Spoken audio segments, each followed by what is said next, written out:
Punishing a rapist, the most satisfying way, is making sure he never lives as a man again. First, I shaved off his beard. His eyes were filled with fear. I slowly increased the dose until he completely passed out. Then I took away his weapon.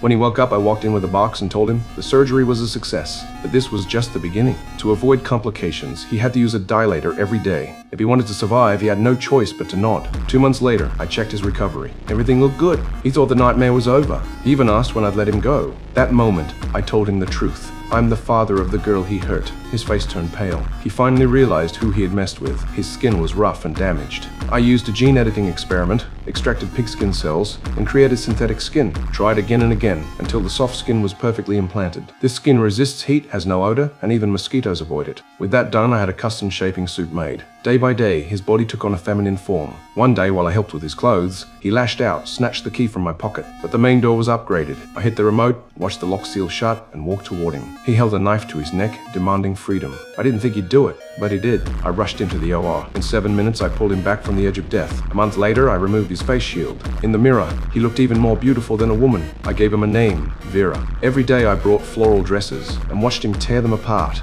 I bought makeup and beauty guides. He returned them all. The only show he could watch was yoga. Eventually, boredom made him try it. To improve control, I hired an old woman as a caretaker. She added something to his food. 2 more months passed. His skin became smooth, his figure almost entirely feminine. I felt more satisfied than ever. First thing after work was checking his camera feed. But the screen wasn't enough. I opened his door. He had already accepted his body. He looked at me and said, "I want to live with you." A wave of heat rushed through me. I used my last bit of self-control and walked away. But the danger didn't come from him. It came from the outside. The caretaker's son, Jason, tricked her into opening the door. Later, she saw the news. He was a fugitive. She tried to make him leave, but he saw Vera. His eyes were full of hunger. She pulled a gun on him, but he overpowered her. They struggled. The gun went off. The sound reached Vera's room. She called for the caretaker, but got no answer. Jason approached, step by step. Vera thought he was there to help. She told him the key was with the caretaker. He grabbed her, threw her over his shoulder, and dragged her into the room. The caretaker was tied up, forced to watch it all. I had just arrived home. What I saw on the screen made my blood boil.